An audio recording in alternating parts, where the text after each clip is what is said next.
An onrush of condemnation and criticism kept the SOPA and PIPA acts from passing earlier this year, but US lawmakers have already authored another authoritarian bill that could give them free rein to creep the web in the name of cybersecurity. As congressmen in Washington consider how to handle the ongoing issue of cyber attacks, some legislators have lent their support to a new act that, if passed, would let the government pry into the personal correspondence of anyone of their choosing. H.R. 3523, a piece of legislation dubbed the Cyber Intelligence Sharing and Protection Act, or CISPA for short, has been created under the guise of being a necessary implement in America's war against cyber attacks. But the vague verbiage contained within the pages of the paper could allow Congress to circumvent existing exemptions to online privacy laws and essentially monitor, censor and stop any online communication that it considers disruptive to the government or private parties. Critics have already come after CISPA for the capabilities that it will give to seemingly any federal entity that claims it is threatened by online interactions. But unlike the Stop Online Privacy Act and the Protect IP Acts that were discarded on the Capitol building floor after incredibly successful online campaigns to crush them, widespread recognition of what the latest would-be law will do has yet to surface to the same degree.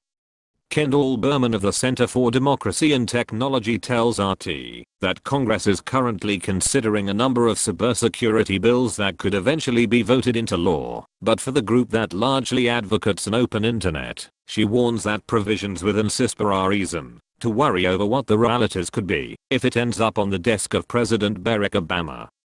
So far CISPA has been introduced, referred, and reported by the House Permanent Select Committee on Intelligence, and expects to go before a vote in the first half of Congress within the coming weeks.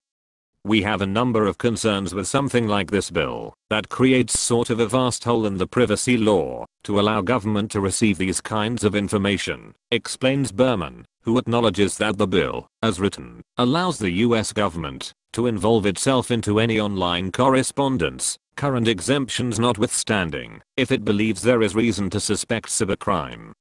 As with other authoritarian attempts at censorship that have come through Congress in recent times, of course, the wording within the CISPA allows for the government to interpret the law in such a number of degrees that any online communication or interaction could be suspect and thus unknowingly monitored.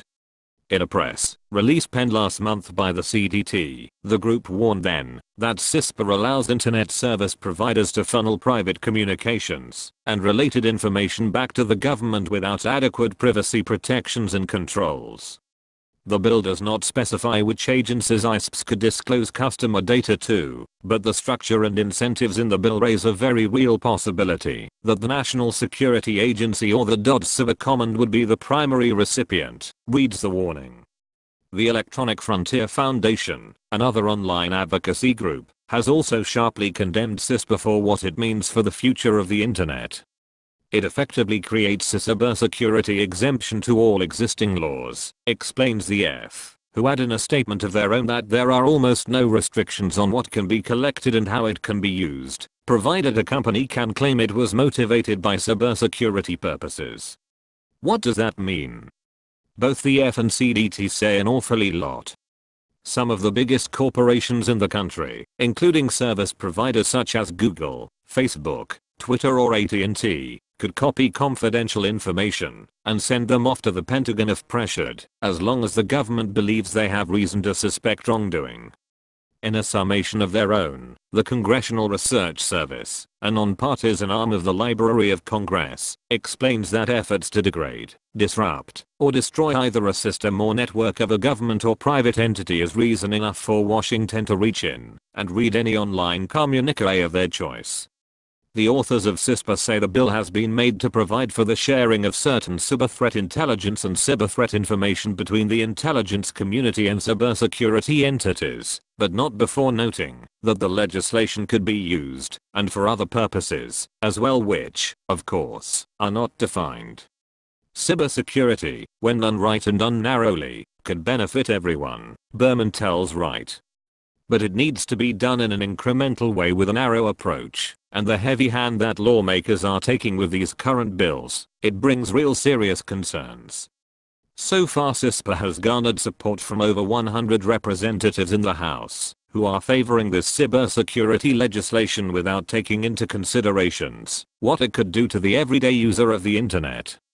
And while the backlash created by opponents of SOPA and PIPA has not materialized to the same degree yet, Berman warns Congress that it could be only a matter of time before concerned Americans step up to have their say. One of the lessons we learned in the reaction to SOPA and PIPA is that when Congress tries to legislate on things that are going to affect internet users' experience, the internet users are going to pay attention, says Berman. HR 3523, she cautions, definitely could affect in a very serious way the internet experience. Luckily, adds Berman, people are starting to notice. Given the speed that the latest censorship bill could sneak through Congress, however, anyone concerned over the future of the internet should be on the lookout for CISPA as it continues to be considered on Capitol Hill.